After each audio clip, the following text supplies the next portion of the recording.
door, and seconds later my parents running down the stairs. I'm sure I screamed there was a man in here, and them seeing the black bag on the floor filled with our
mall to report this, but the man on the phone said they don't officially hire any mall Santas at this mall, and that whoever's dressing as Santa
Speak soon. Here's my number. Best, Ted. I wanted to crumple this up, but I took a picture of it, called the police again, and gave this to them. Since it had his number on it, the police could work with that. They said I'd be hearing from someone when action was taken. And that following Monday, I got a call from, I assume, a detective telling me that the man would not be.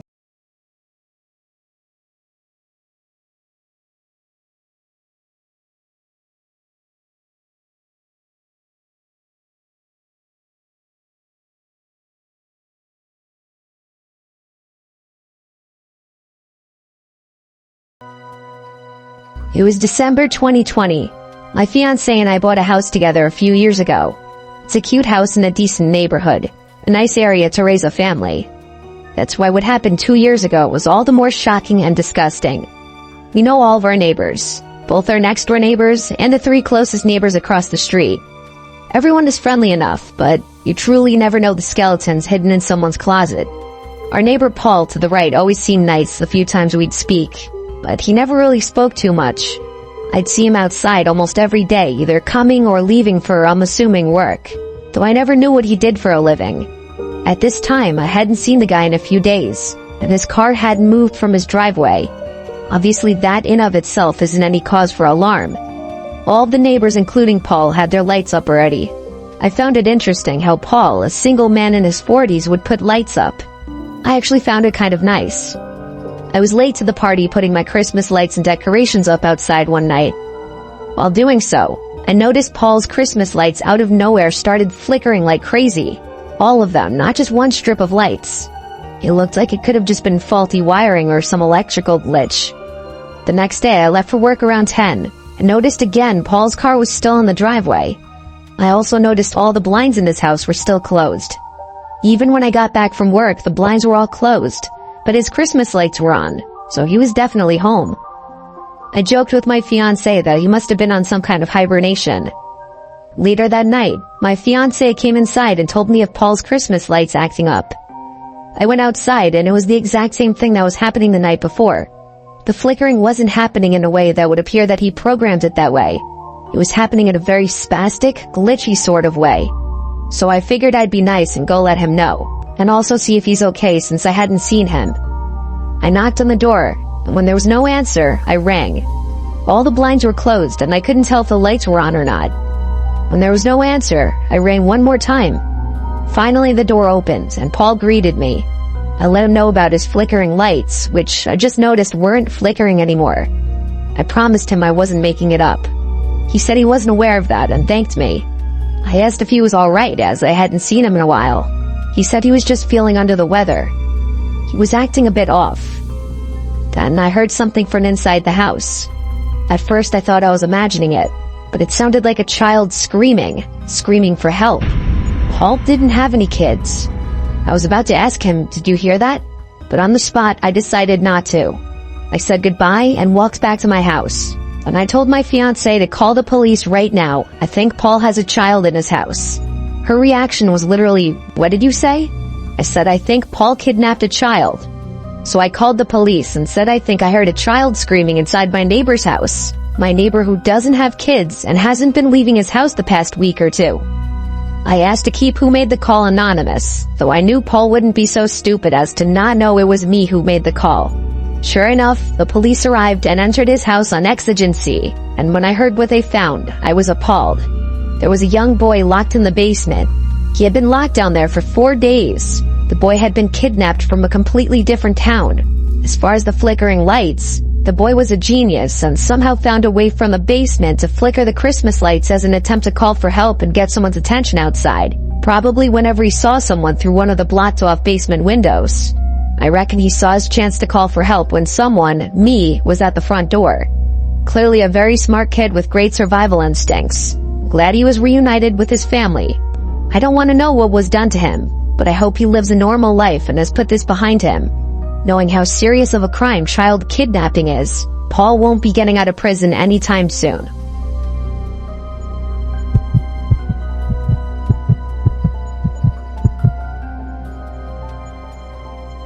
I was home alone one weekend, so my girlfriend Jenny came over to spend the weekend with me. It was the middle of December, and Christmas festivities were in full swing. Jenny wanted to watch Christmas movies tonight, so we ordered food, drank wine, and sat by the Christmas tree in the living room watching Christmas movies. We started with the Polar Express, then we started watching Elf. We ran out of wine, so I decided I'd run to the liquor store down the block to get more. It would only take 10 minutes anyway. It was a Saturday night, so they were open later. The usual cashier was working, and I got stuck in a conversation with him like I always do whenever I go there. Mid-conversation with him, I felt my phone vibrating in my pocket. I checked my phone to see it was Jenny. I interrupted the cashier, saying 1 sec, and I picked up. Jenny sounded scared, saying she keeps hearing noises from below the living room. That would mean the crawl space. I told her it's fine, there's nothing down there. She asked me to stay on the phone with her until I got back, so I did. I walked the 5-minute walk back home, and Jenny was still on the couch. She had the movie paused still, saying that she was listening for sounds. When I asked her if she heard any other sounds, she said no.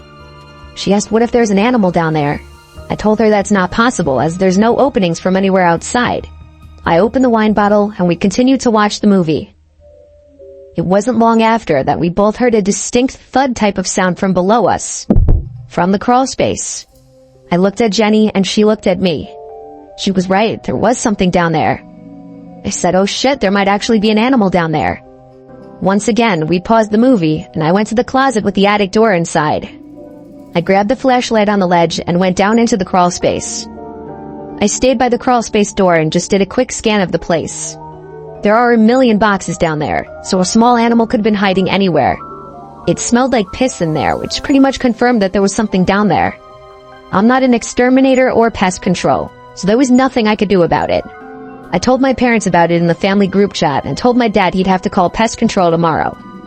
Then as I was climbing back up the stairs, I heard something from across the crawl space. I don't know what it was, but something moved. I got scared that some animal was gonna run at me, so I hurried up the stairs and shut the door. There wasn't much else we could do now except just go back to the living room and finish watching the movie.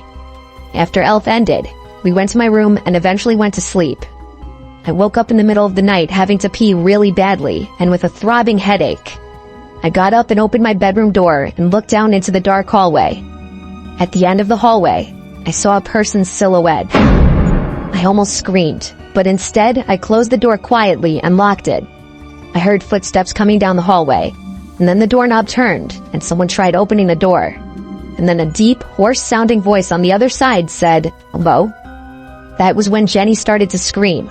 She had been woken up by my getting up, and she heard the voice too. I would have tried to calm her down, but I was scared shitless myself. I did hear footsteps walk away from the door, and so I called 911. Waiting for the cops felt like a millennium. All I know is when the cops got here, there was no one else in this house. Whoever it was left.